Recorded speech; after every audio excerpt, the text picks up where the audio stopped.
ating kalagayan ngayon, wala namang ibang makipag-ugnayan sa Diyos, kundi yung mga totoong nakakilala sa ating Panginoon, and we believe na yung ating sinasambang Diyos ay totoo. Amen. Kaya alam natin ang ating mga idudulog sa Kanya, pagkamat laging tinuturo ko ng Biblia na anuman ang kalooban ng Diyos siyang masusunod, pero malaya po tayo ipaabot kung anuman yung ating mga request.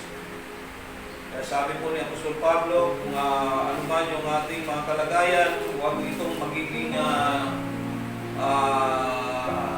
bang stress sa Tagalog.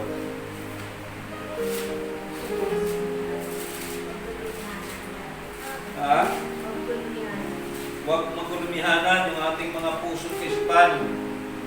Kung may mga stressful events man, mga pangyayari na pagdulot ng kagulumihanan sa atin, ang sabi po ng ating Pero Diyos, ilagak natin ang ating pagtitiwala sa ating Panginoon at lahat ng ating mga hinaing, ano ba yung ating gustong hilingin sa Pero Diyos, ipaabot natin ito sa Kanya. Amen? Kaya malaya po tayo. Sabi ng Filipos chapter 4, pakibasa yan sa Tagalog, anong pagkakabanggit dyan? Magalak daw tayo lagi. Pwede ba tayong magalak sa mga ganitong sitwasyon, mga kapatid? Pwede. Amen? Amen. Dahil meron tayong Diyos na nagbibigay sa atin ng proteksyon, hindi niya tayo pababayaan. At kung sakali man, kung ano man yung mangyari, hindi pa rin tayo mawawalan po ng pag-asa sapagkat merong buhay na totoo na ipinapangako ang ating Panginoon Diyos. May COVID-19 man o wala, ay hangganan po ang buhay ng tao. Amen? Kaya wala po tayo dapat ipangamba, wala tayong dapat itatakot. Sabi po ng Biblia, we have to rejoice. And the rejoicing will be always. Magalak kayong lagi sa Panginoon. Inuulit ko, magalak kayo. Inuulit ko, magalak kayo lagi. Sige. Ipadaman ninyo sa lahat at inyong kabutihang loob. Amen, amen. Huwag natin itago yung ating pagiging mabuti, mga kapatid. Kung meron tayong pwedeng magawang kabutihan sa ating kapwa, then do it for the glory of God. Hindi para sumikat ka, para pasalamatan ka, o papurihan ka, but para po sa Diyos na ating pinaglilingkuran. Amen. Sige. Malapit nang dumating ang Panginoon. Amen. Huwag kayong mabalisa tungkol sa anumang bagay. Sa halip, hingin ninyo sa Diyos ang lahat ng inyong kailangan sa pamamagitan ng panalangin may pasasalamat. Praise God. At ang kapayapaan ng Diyos na hindi kayang maunawaan ng tao, ang siyang mag-iingat sa inyong puso at pag-iisip kahit sa inyong pakikipag-isa kay Kristo Jesus. Amen. Alam niyo, mga kapatid, ang mabigat dito, kung ang mga mananampalataya mismo ang siyang nababalisa. Tama ba? Ang mundo natin hindi nababalisa eh. Yung iba nababalisa, pero yung iba malaya pa rin silang nagiinuman. Gumagawa ng kanilang gustong yung hilig ng kanilang katawan. Pero kung ang ano sa kanila yon, justifiable sa kanila sapagkat hindi naman nila alam. Pero ang mabigat nito, kung sa atin mismo, mga anak ng Diyos, nagtitiwala sa Kanya, binigyan niya ng proteksyon. Yung sabi nga ng Romans chapter 5,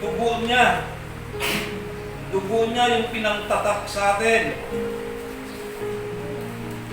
Hindi po lamang basta dugo ng tupa, pero dugo mismo ng ating Panginoon Kristo. Kaya't sa pamamagitan ng kanyang dugo, tayo ngayon ay napawalang sala at tiyak na maliligtas tayo sa puot ng Diyos. Praise God! Dumating man ang puot ng ating Panginoon Diyos at itong salot na ito, hindi ito yung puot ng Diyos. Makatandaan niyan, mga kapatid, nagiging mensahe po ito sa atin kagabi. Hindi ito yung puot ng Diyos. Ang puot ng Diyos parating pa lang. At matindi yung puot. Ito yung mga gawa-gawa lang ng tao para kunwari ay kasi kadalasan po nagiging lingwahe na lang kapag may mga sakuna, kapag may mga kalamidad na dumarating, sinasabi kaagad ay parusa na ito ng Diyos. Mga kapatid, hindi po. Wala pong balak magparusa ang Diyos sa ngayon hanggat hindi pa tapos yung kaligtasan niya. Sapagkat ang layunin niya, magligtas ng mga kaluluwa. Alam niyo ba yun mga kapatid? Sabi po ng Biblia, wala pang balak. Bagamat gusto na ng mga tao na magpadala na ng parusa ang Diyos sa kasalanan ng mundong ito, noon pa man, sinasabi na po ng ating ng mga alagad na ating Diyos, parusahan mo ng mga taong ito, ayaw sumunod sa iyo, ayaw makinig sa iyo. Pero anong sagot ng ating Panginoon? Hindi ako nagpunta dito para magparusa. Nagpunta ako dito para magligtas ng isang katauhan. Kaya wala pa yan, pero may panahon ng kanyang pagpaparusa. May araw na itinakda ng ating Panginoon Diyos at yun po yung dapat katakutan ng lahat. Yun po yung dapat tingnan ng lahat ng mga mananampalataya na huwag sanang mapabilang doon sa ganung sitwasyon. Kasi kapag nagparusa ang Diyos, matindi. Panahon ng Old Testament, nagpapadala ng parusa ang Diyos, yes. Sapagkat ang pangako ng ating Panginoon Diyos sa kanila ay lupa. Bago ka makakarating sa lupang promesa, dadaan ka sa iba't ibang mga bagay na ipapadama sa iyo ng Diyos kung gaano siya katapat sa kanyang mga pangako. Pero ngayon mga kapatid, hinahayaan muna ng Panginoon Diyos. Kaya nga, sabi ko nga kagabi, kung napapansin nyo, na sa ating panahon po na-invento lahat yung mga agaw ng ating pansin. Sa panahon natin ngayon, na-invento sa panahon ng lately na nga lang yung pag-invento ng mga automobile, ng mga aeroplano, lahat ng mga sasakyang yung pang na hindi naranasan nila noon, panahon nilang Moses, na pwede naman din nilang gawin noon kung tutuusin. Pero hindi pinapahintulot ng Panginoon Diyos na mangyari sa kanila. Ngayon, lahat na nakakainganyo ng ating mga mata, ng ating flesh, ginagawa po ng sanlibutan ito para unti-unti talagang mawalay ang tao sa Diyos at nagtagumpay po sila mga kapatid. Nagtagumpay po ang tao, kaya nagtanong ang ating Panginoon sa mga alagad niya, sa akin kaya pagbabalik, meron pa kaya akong dadat ng mga mananampalataya. Mahuhumaling ang tao sa takbo ng mundong ito hanggat hindi po na nagigising ang tao. Pati mga mananampalataya dadayain po ng naghahari sa sanlibutan ito. Pero ulitin ko, ang layunin po ng Diyos ngayon ay hindi magparusa. Ang layunin po niya ay magligtas. Kaya inasyon ng ating Panginoon lahat ng mga totoo niyang mananampalataya. Kaya importante po magkapagkatotoo tayo. Sa mundong ito, marami pong piki. Kung paano yung mga produkto ngayon, wala na pong karamihan po ay mga piki. Din po yung mga dumarating. Napipiki ang lahat, pati yung pagsamba sa Diyos, napipiki. Pati yung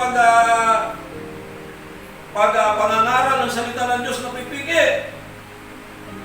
Sapagkat ang mundo, ang naghari sa mundo ito ay nag-aanyong mga anghel ng kaliwanagan. Chapter 11 ng 2 Corinthians 12 hanggang 13, pakipasa. Bakit mo ginagawa ito? Dahil ba sa hindi ko kayo mahal? Alam ng Diyos kung gaano ko kayo kamahal.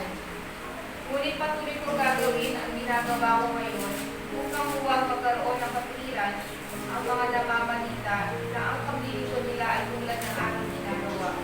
Ang kala kasi, lahat na nangangaral, dahil Jesus din yung kanila pinapangaral, pari-pariho lang ang lahat. Pero pakatandaan niyo mga kapatid, maraming piki sa mundong ating ginagalawan ngayon. Kaya mag-ingat po tayo. Sige, tuloy.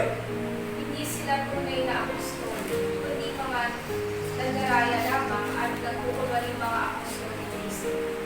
Praise God. Anong dahilan? Sige nga, pakituloy pa. Hindi ito dapat pagtakhan sapagkat sa Satanas man ay maaaring magkulwaring anghel ng kaliwanagan. Kaya hindi ka nakataka na magkulwaring lingkod ng patira ng kanyang mga lingkod. Ang kanilang kahihinatnan ay ayon lamang sa kanilang magawa. Praise God. Lahat po ay pinag-iingat mag-ingat. Pero salamat sa ating Panginoon Diyos sapagkat gaya natin binasa kanina sa aklat ng Roma, sa chapter 5 verse 9, dugo mismo ng ating Panginoon Kristo ang taglay natin at ito yung magliligtas sa atin sa lahat po ng kapamakan. Kaya salamat sa ating Panginoon. Alisin natin yung ating pangamba, pag-alala. Patuloy natin ang ating pagkipag-ugnayan sa Diyos. Magbasa tayo ng Biblia. Pakinggan natin yung kanyang mga salita. At tuparin natin kung anong nakasulat dito.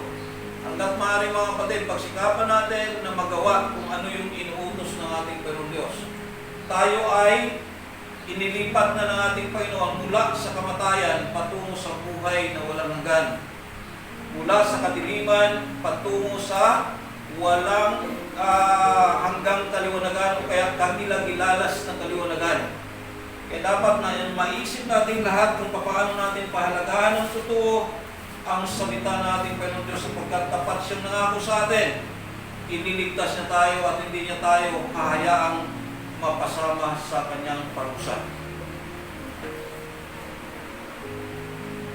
Nakakagalak ang mga kapatid. Nakakatuwa bang isipin na meron tayong Diyos na tutulong nagmamahal sa atin? Kaya nga, nawa talaga, huwag tayo mag-miss doon sa ating hinahangad. Hindi tayo pinili ng Diyos upang parusahan, kundi upang iligtas sa pamamagitan ng ating Panginoon Jesucristo.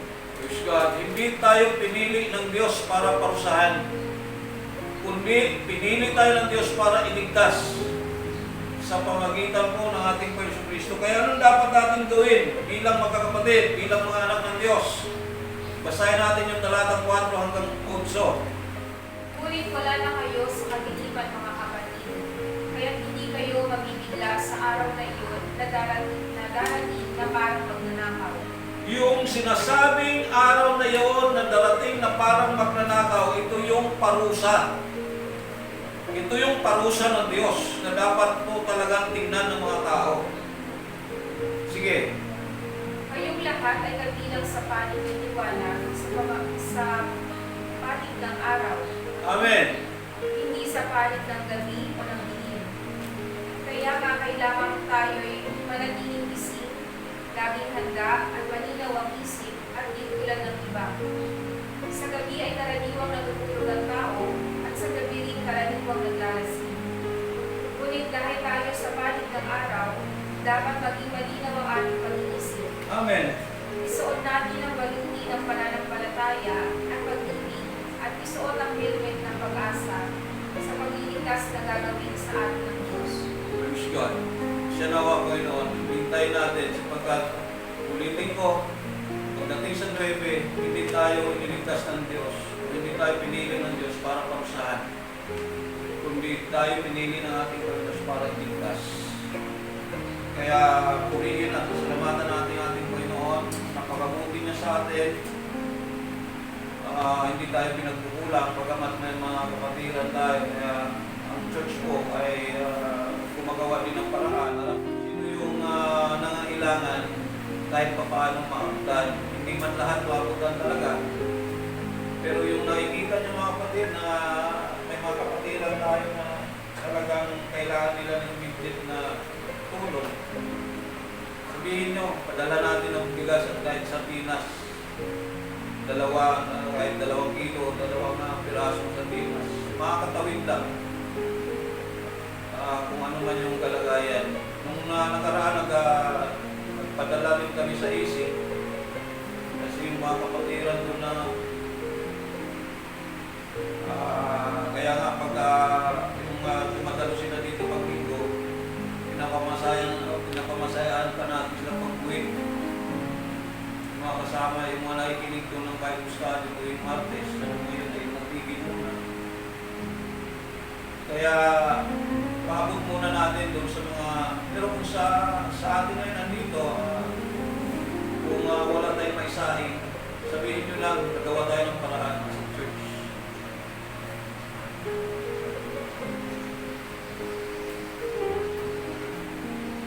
Merong binili kami dyan na kalahating kaban na bigas at mga ilang latang sardinas. Then, siguro nakikita ko sila, sitim yata, wala rin na trabaho, ang dami din nila, sila brother dito. Kaya pala kung mga tatlong kilo siguro. Kaya pa may mga may sahin mo kayo mga ganun. Ha? Payag pa kayo, sa kanila natin muna na lang muna yun. Oo. Ha? Awan ko. Sabi nga na binasa natin kanina, itulog natin sa Diyos yung ating mga problema. Siya naman yung makakagawa ng paraan. Basta tayo, magalak tayo lagi. Huwag kang umiyak na eh. Sabi nga, Kasi hindi nga ako makalabas. takot. Kasi huli na ako, pumunta ako ng Sardis. Upo ako ng upo doon, Diyos ko, sabi ko, ano ba ako? Kaya na naman. Panghawakan natin yung pangako ng Panginoon at ito yung dahilan kung bakit tayo nandito. Dahil sa gusto ng ating Panginoon na tayo matuto tayong tumayo ng matibay. Kasi sabi nga, sa ating binasa kanina, hindi tayo mga anak ng kadiliman, anak tayo ng kaliwanagan. Importante lang sa atin na ipakita natin sa mundo na meron tayong Diyos. Alam nyo, naniniwala ako na itong pag-ibig na ito gawa talaga ng tao. Meron silang lahat ng ginaano dito na pwera lang yung mga natural kalamidad, na natural naman talagang dumarating yan. Pero lahat na ito pinapayagan lang talaga ng Diyos para maipakita. Kasi sabi nga sa Daniel, talagang uunlad, lalawak yung karunungan ng tao, yung kaalaman. Kaya yung ating panahon ngayon, lahat ng inimbento po, para po hindi para dalhin ang tao sa Diyos. Lahat ng inimbento ng tao ngayon para maalis ang atensyon ng mga tao sa Diyos. Katulad na ng mga cellphone mga kapatid, anong dulot dito sa atin?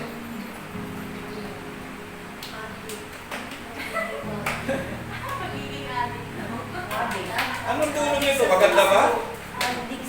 Pwera na lang dun sa talagang lumalaban na talagang nag-find time talaga magbasa ng Bible. Pero anong nangyari? Anong nangyari?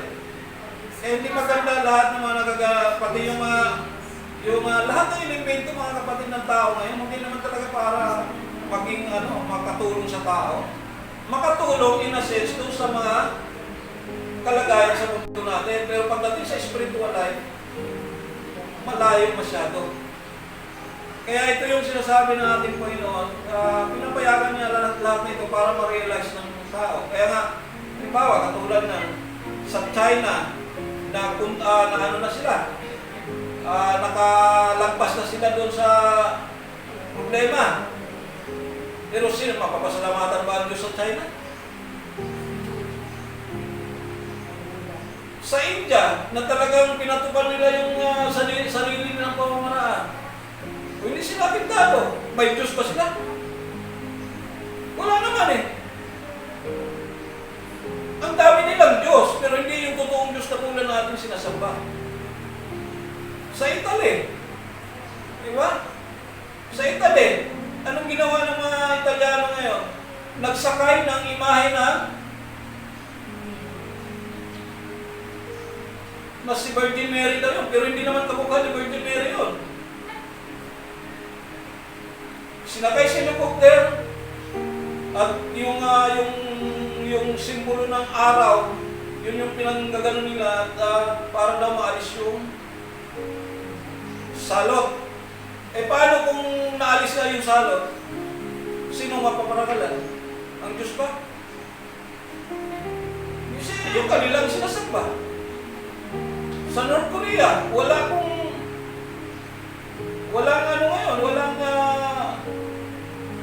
tawag nito, wala silang apektado. Nung nakaraan, merong 12 yata. Pero kinabukasan, nawala na kagad. Anong ginawa? Pwede pinatay. Wala naman. Kaya wala pong malayo po sasabihin, magigising yung tao. Hindi, wala sa ganun. Yung nga, kapit lang talaga sa mga nakakilala na talaga sa Diyos. Kasi sa panahon natin ngayon, paunti na yung talagang nakakilala sa Diyos. Napapansin nyo ba, lahat ng mga churches ngayon sarado? Kaya nagpupumili tayo na kahit 2 o 3 magtitipon tayo just to fulfill the Word of God, na huwag natin kaligtaan yung pagtitipon ng kanyang mga banal. Lalo tigit, malapit na yung araw ng kanyang muling pagparito. Kaya salamat sa Diyos, salamat sa inyo. Natutupad yung ating pangako sa Diyos. Ang loobin ng Panginoon na patuloy tayong bigyan niya ng proteksyon gaya ng kanyang pinapangako. Kaya, salit na tayo mangamba, salit tayo ay mag-alala sa ating buhay, lahat naman tayo mamamatay mga kapatid. Lahat tayo mamamatay. Wala may sakit, may salot o wala. Mamamatay tayo. Hindi nga lang natin alam kung kailan. Pero ang kagandahan nito, kapag namatay tayo, sigurado yung ating magiging kalagayan sa kamay ng Diyos. Kilala natin siya.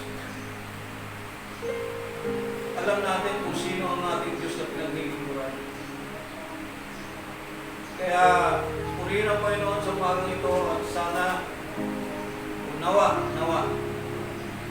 in behalf doon sa ating mga kapatid na wala dito, tayong na dito, patuloy tayong mamagitan.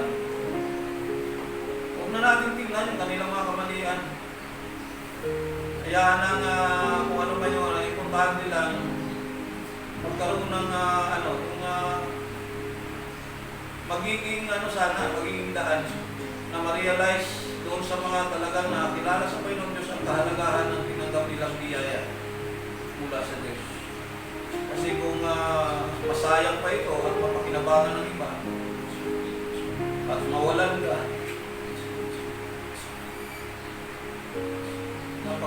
napakasaklap sa pangyayari sa buhay natin. At meron ganun talaga. Sabi sa Revelation, kung ayaw pa na palagahan ng isang iglesia, ibibigay sa iba. Huwag nating hayaan na magiging ganun yung kalagayan natin. At patuloy natin siya pasalamatan, patuloy natin pagpilihan, pamagitan natin, patuloy tayo mag-pray, na hindi magtatagal, matapos na ito para makapagpa-expand na ulit tayo ng ating pagbabahagi ng kanyang salita. Ligtas na tayo, pero yung mga tao na gusto natin silang mabahaginan para sila maligtas, kailangan nila yun. At sa ganitong mga panahon, habang tayo naka-lockdown, hindi natin nagagawa. Amen? Kaya panalangin natin, matapos na sana ito, at yung mga mahal natin sa buhay na hindi pa nakakilala sa Diyos, sana hindi madali nitong salot na ito para magkaroon pa sila ng pagkakataon na makilala ang ating Diyos na pinaglilingkuran. Magamit tayo sa huling panahon na ito para sa kaligtasan po ng mga kaluluwa. Katulad natin dati, ligaw, hindi kabilang sa tawa ng Panginoon Diyos, pero ginahabagan tayo at gampanan din naman natin ngayon yung ating mga tungkulin para maipabot sa kanila. Maihayag sa kanila ang kabutihan ng Diyos para yung Diyos na ating pinaglilingkuran ang siya pong magliligtas din sa kanila. Amen? Tayo lang tayo mga kapatid. Pag-pray natin, maging yung ating mga kamag-anak, mga magulang. Hallelujah, glory to God. Mga kaibigan, habang nanalangin po ako, makikipag-ugnayan kayo sa ating Panginoon Diyos. Ilapit nyo yung lahat ng tao na nais nyo ilapit sa Panginoon. At magbigay nawa ng proteksyon maging sa mga hindi mananampalataya ang Panginoon sa mga ganitong panahon para pagdating na matapos itong salong na ito ay magkaroon pa tayo ng pagkakataon na maibahagi sa kanilang mabuting balita na magdadala ng kaligtasan sa lahat ng sumusumalataya. Purihin ka, Panginoon. Amang banal, Diyos na makapangyarihan sa lahat, nandito kami muli, nagpapasalamat, Panginoon, na patuloy namin nagagampanan yung aming tipan sa iyo, Panginoon. At kami po ay sasamba sa iyo, sa Espiritu at sa tulungan natin. Sa pamagitan ng pagtitipon, hindi namin ito kakalimutan. Maliban na lang siguro po ito ang ipitan po kami pamahalaan para wag nang gawin ito, gagawin na lang namin ito sa aming mga kanya-kanyang pahalaan. Habang meron pa kaming kalayaan, salamat Panginoon sa mga kapatid na nandito, yung pamilya ni Brother Taloy, Nanay Clara, si Bibi, si Edison, na kami ay ang aking pamilya. Kami ay namamagitan, Panginoon, hindi po para sa amin, sapagkat may pangako ka na sa amin, Diyos. May pangako ka man na tinatakan mo kami ng iyong kapangyarihan at wala ka namang salot ng piling manaig sa iyong mga anak. Kaya, salamat Panginoon sapagkat panatag kami na harap sa lahat ng mga. And whatever happens, Lord, hallelujah, salamat nga sa itinuturo na sa pagtalakas ng buong ni Apostol Pablo sa kanyang pagdilig ko. Nagsabi niya, hindi lang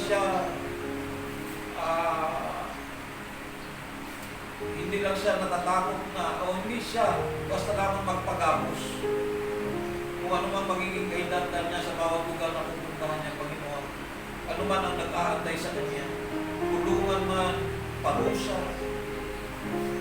Ang mahalaga, sabi nga niya, kahit hanggang kamatayan,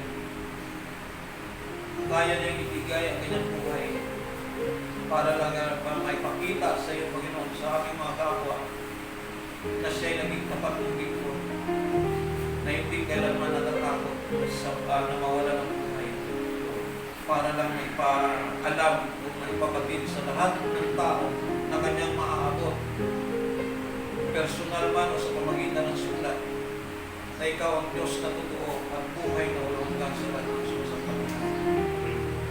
Kaya man, tulungan mo kami na malagpasan ang lahat na ito na sa pagtatapos at siya nawa, Panginoon, matapos na ito sa lalong madaling panahon para yung aming adhikain, isang adhikain ng iglesia nito, Ama, na may pangaral ang iyong mabuting balita at nagpapasalamat kami, Ama, sapagkat mayroon na kaming mga naaabot ng mga kaluluwa para ang iyong mga salita ay magiging kapanatagan sa kanilang mga puso at isipan. Na sa lahat ng sumampalataya dito ay hindi mo hayaang mapahangang pagpus magkaroon ng buhay ng Panginoon. Yes, Lord, gusto namin na ipagpatuloy ito, Panginoon, sapagkat alam namin na hindi pa naman tapos ang lahat naman. Itong mga kagagawan ng mga kaisipan ng tao na walang ibang hinangad kundi ang manira ng kanilang kapwa. At maaaring ito yung nagiging dulot ng salot na ito, Diyos. Alam din namin, Panginoon, na lahat na ito ay pinapayagan mong mangyari para lang matupad ang iyong mga salita na sa huling mga araw ito talaga ang magaganap. At sabi mo nga, Panginoon, pasimula pa lang ito ng paghihirap. Marami pang paghihirap na kaharapin kami. Kaya tulungan mo kaming maihanda ang aming mga sarili, O Diyos, sa dagli. At lubin mo na, Ama, na matapos na ito. Proteksyonan mo yung aming mga kapitbahay. Yung mga taong malapit sa amin, Panginoon, yung aming mga kamag-anak, mga mahal sa buhay. Proteksyonan mo sila, Panginoon. Huwag mong ipahintulot na maapektuhan sila sa salot na ito, Diyos. Kung mawalan sila ng buhay, dulot ng salot na ito. Hayaan niyo po na mapakinggan pa nila yung mga salita. Hayaan mo, Panginoon, na darating sa kanila ang biyaya na nagmumula sa iyo. Sa pamagitan ng paghahayag ng iyong iglesia, ng mga salita mo, Ama, na magiging daan para magkaroon ng buhay na totoo ang lahat ng sumasampalataya. Tulungan mo kami, Panginoon. Tulungan mo kami. At gawin mo rin kaming mga instrumento mo, Ama, para yung mga pangailangan ng aming mga kapwa, lalo tigit sa mga kasama namin sa iglesia ito, na wala po silang ibang mahinga ng tulong, kundi ang pagdadamayan ng mga magkakapatid, may padama namin ang aming pagmamahal sa kanila. Lord, gamitin mo kami mga instrumento mo para makarating din sa kanila mga biyaya na nagmumula sa iyo. Lord, hindi po kami nagnanais na kami ang maparangalan. Gusto namin tumulong sa aming kapwa para maparangalan ka sa buhay namin lahat. Sa sa buhay ni Brother Caloy, sa kanyang buong pamilya, sa buhay ni Nanay Clara, sa buhay ni Billy, sa buhay ni Edison, sa buhay ng aking pamilya, at sa kapwa kong kagawa, Panginoon, na ginagamit mo, Ama. Sa bawat may kakayanan na tumulong, Lord, buksan mo ang bawat puso at isipan. Hayaan mo na huwag masintro sa kanilang sariling pangailangan ng kanilang mga atensyon. Tubig mo po, Ama, na gala nila o focus din nila ang kanilang mga paningin sa mga taong nangangailangan. Sa mga taong dagdiang nangangailangan po ng iyong tulong mo, Diyos. Lord, gamitin mo kami, maging sa hindi namin kapatiran, kung meron kaming maiabot. May pahayag lang, Ama, na ikaw ang totoong Diyos na sumusuporta sa amin at hindi nagpapabaya sa amin. Para maipakilala ka namin, O Diyos, sa iba't ibang paraan, hindi lamang sa mga salita, hindi lamang sa pamagitan ng Bible, kung anong nakasulat dito, kundi sa pagpapakita po ng pusong maunawain at handang tumulong sa kanyang kapwa. Na handang makibahagi, makiisa, makidamay, at maging generous giver, Lord. Ang bawat isa sa amin. Ikaw nakakaalam kung ano ang puso, kung anong laman ng puso namin ang isipan ng Diyos. Lord, gawin mo na kaming karapat-dapat na pagdaluyan na iyong mga pagpapala. Gawin mong karapat-dapat ang pamilya ni Brother Caloy, Diyos, ang pamilya mo, pamilya ni Bison, ang pamilya ni Bibi, pamilya ni Nanay Clara. Gawin mo kaming karapat-dapat naman ang pagdaluyan na iyong mga pagpapala. Hayaan mo, Panginoon, na sa bawat pagpapala na ibibigay mo sa amin, mahahayag na nawa sa aming mga buhay, O Diyos. Tulungan mo lang kami pamahalaan ang mga pagpapala ito, na hindi po maagaw ng anumang masamang hangarin, Panginoon, kundi maging bukas lagi ang aming mga puso, O Diyos, para po maihayag ka sa pamagitan ng aming buhay. Lord, i-bless mo ang buong iglesia nito. Pagpalain mo na, Ama, lahat ng may mga kakayanan na pwedeng gamitin mo, Panginoon, gamitin mo, Ama, sa mga panahong ganito. Hayaan mo, Ama, na mahayag ka ang iyong mukha na nagliliwanag, ay magliliwanag po sa bawat buhay ng iyong mga anak sa loob ng iglesia nito na aming ginagawa. Kailangan ka namin, Panginoon. Kailangan ka namin. Kung kami pabayaan mo yun. Salamat sa iyo, Ama, at nawa patuloy mo ibigay ang proteksyon sa bawat isa, sa mga kababayan namin, Panginoon, sa mga kabarangay namin, sa mga tanod na nagbigay ng kanilang libreng servisyo, Panginoon, para pantayan yung mga exit points, Lord, ng aming barangay, ang pagpapatupad po ng aming mga mayors ng pamahalaan, maging sa national government, Lord, sa pangunguna po ng aming presidente. Lord, bigyan mo sila ng knowledge, wisdom, kung paano po makontain yung salot na ito para makapagpatuloy na kami, Ama, sa pagbabahagi ng iyong mga salita. Gawin niyo po, Ama, gamitin niyo po ang iglesia nito para maghayag ng katotohanan na tanging nagmumula lamang sa iyo. Huwag niyo pong hayaan, Ama, na mapasok kami ng mga mapandarayang aral, Panginoon, na hindi po makakatulong sa pangailang espiritual ng bawat isa sa amin. Kundi, hayaan mo, Ama, na padalhan mo kami ng mga kasama sa iglesia nito na handang gumugol at magpagugol, maging ng kanilang buhay, Panginoon, para sa katotohanan na nagmumula sa iyo. Ikaw ang higit na kilala, Ama, kung sino yung mga tunay ng mga lingkod. Salamat, Ama, sa iyong mga anak. Salamat sa kapwa kong magagawa kay Brother Caloy. At umaasa kami, Panginoon, sa mga kapatid namin dinadala mo sa iglesia nito. Magiging iisa ang aming panuntunan, ang aming hangalin, ang iyong mga salita ay mahihayag ng buong katapatan sa mga taong nangangailangan. Kayo rin ang magdala sa sa aming mga panyapang Panginoon, sa mga taong gusto mong mapakinggan ang iyong mga salita, sapagkat ikaw ang higit na nakakilala sa kanila, O Diyos.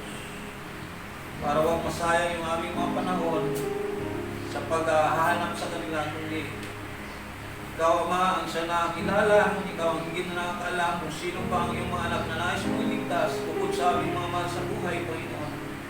Nakasama sila sa iyong mga pangako, na just believe you and your household will be saved. Lord, tulungan mo kami na maging sa aming mga kamag-anak, mga kapitbahay, mga kaibigan, at sa lahat ng taong pagdadalhan mo sa aming mga panyapa, ay maging instrumento po kami sa kanilang kaligtasan. Maraming salamat, Ama, kung ano man yung aming mga pagkukulang, ano man yung aming mga pagkakamaling nagawa, ano mang maling desisyon, meron kami sa loob ng iglesia nito. Patawarin mo kami, Ama. Patawarin mo ako, patawarin mo ang aming mga kapwa, magagawa sa loob ng iglesia nito, mga kapatiran. Linisin mo kami, Panginoon. Bigyan mo kami ng puso patalimahin sa iyong nasa Panginoon. Ay malinis na hangarin at handang maglingkod sa iyo, Ama, ng buong puso, pag-iisip, lakas at buong kalito. Lord, kilala mo kami lahat. Salamat sa iyo. Salamat sa iyo, Panginoon. Pagpalain mo ang iglesia. Sa magpanig ng mundo ng Panginoon, meron kang mga anak na nagtitiwala sa iyo, tumatawag sa iyo, hihingi ng tulong sa iyo. Panginoon, huwag mo na ipagkait ang iyong awan na ba sa bawat isa sa amin. Marami kami mga kapatid sa iba't ibang dako ng mundo ng Diyos. Proteksyonan mo sila, Ama. Gaya ng iyong pinapangako, bigyan mo sila ng assurance mo na wala po dumating man yung salot, dumating man yung anghel na nangunguksa ng mga tao, hindi kumikilala sa iyo. Lagi nasa safe side ang iyong mga salamat. Dahil kung dadaan man ang salot na ito, may tatak ang iyong mga anak na sila ay pangmamayari. Salamat, Panginoon. Salamat. Hinali mo kami, mga anak, nabigyan mo kami ng pribileyo, makatawag sa iyong nakakapahan. Thank you so much, Lord. Thank you so much. Maraming salamat, Ama. Purihin ka sa umaga ito. Tanggapin mo, Ama, ang aming pagpupuri, ang aming pagpapasalamat. Sumasamba kami sa iyo, Diyos, sa Espiritu at sa katipungan. Sambahin ang ngalan mo, Ama, sa pangalan ng Panginoon Kristo. Amen. Salamat.